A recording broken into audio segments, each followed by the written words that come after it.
জীবন একটা বড় যুদ্ধ। জীবনের চলার পথে আপনাকে প্রচুর বাধার সম্মুখীন হতে হয়।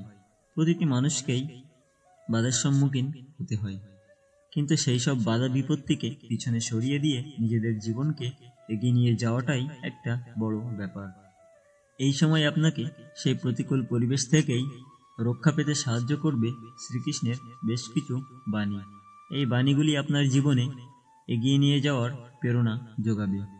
কোন পথে হাঁটলে আপনি সুখী থাকবেন, এই বিষয়ে তিনি যুগ যুগ বার্তা দিয়ে গেছেন। জীবনের যোগ বিয়োগ সবটাই নির্ধারণ করা আপনার হাতে। এবার এক ঝলকে চলুন আমরা শুনে আসি ভগবান শ্রীকৃষ্ণের অমূল্য 6টি বাণী। নমস্কার বন্ধুরা, কৃষ্ণকথা ইউটিউব চ্যানেলের আরও একটি নতুন ভিডিওতে আপনাদের সবাইকে স্বাগতম। সনাতন ধর্মের সঠিক দিগদর্শনগুলো আপনাদের সামনে তুলে ধরাই আমাদের চ্যানেলের মূল উদ্দেশ্য। ঠিক তেমনি আজকের ভিডিওটিতে আপনারা জানতে পারবেন কিভাবে আপনারা আপনাদের জীবনকে আরো সুন্দর ও সহজ করে তুলতে পারেন। তো চলুন আমরা ভগবান শ্রীকৃষ্ণের মূল্যবান সেই 6টি বাণী শুনে আসি, যা আপনার জীবনকে সহজ ও সুন্দর করে তুলতে অনেক সাহায্য করবে। সর্বদা সন্দেহ করে যাওয়া মানুষের প্রসন্নতা পাওয়া না এই জীবনে সম্ভব, আর না অন্য জীবনে। কর্ম আমাকে বাঁধে না, কারণ আমার কর্মের ফলের প্রতি কোনো আসক্তি নেই। উৎসাহ এর চেয়ে বড় বল আর কিছুই নেই। উৎসাহী ব্যক্তি জগৎ জয় করতে পারে।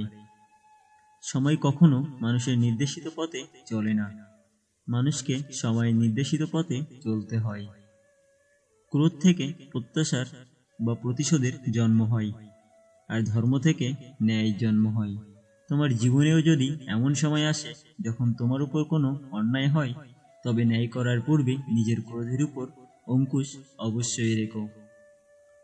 প্রেম উন্নতি দেয়, উচিত অনুচিতের জ্ঞান দেয়। প্রেম আর মোহের মাঝে পার্থক্য থাকে। বাস্তবে যা প্রেম তা কোনো মোহ নয়। প্রেমের জন্ম করুণা থেকে হয়, আর মোহের জন্ম অহংকার থেকে। প্রেম মুক্তি দেয়, মোহ আবদ্ধ করে। প্রেম ধর্ম আর মোহ অধর্ম। আজকের ভিডিওটি এই পর্যন্তই। আশা করি ভগবান শ্রীকৃষ্ণের মূল্যবান এই 6টি বাণী আপনারা আপনাদের জীবন চলার পথে সবসময় পালন করবেন, এবং এই 6টি বাণী আপনাদের জীবনকে সুন্দর ও সহজ করে তুলতে অবশ্যই সাহায্য করবে। সবাই ভালো থাকবেন এবং সনাতন ধর্মের সাথেই থাকবেন। এবং যদি ভিডিওটি ভালো লাগে অবশ্যই কমেন্ট করে আপনার মতামত জানাবেন, আর কমেন্টে অবশ্যই জয় শ্রীকৃষ্ণ লিখবেন। রাধে রাধে।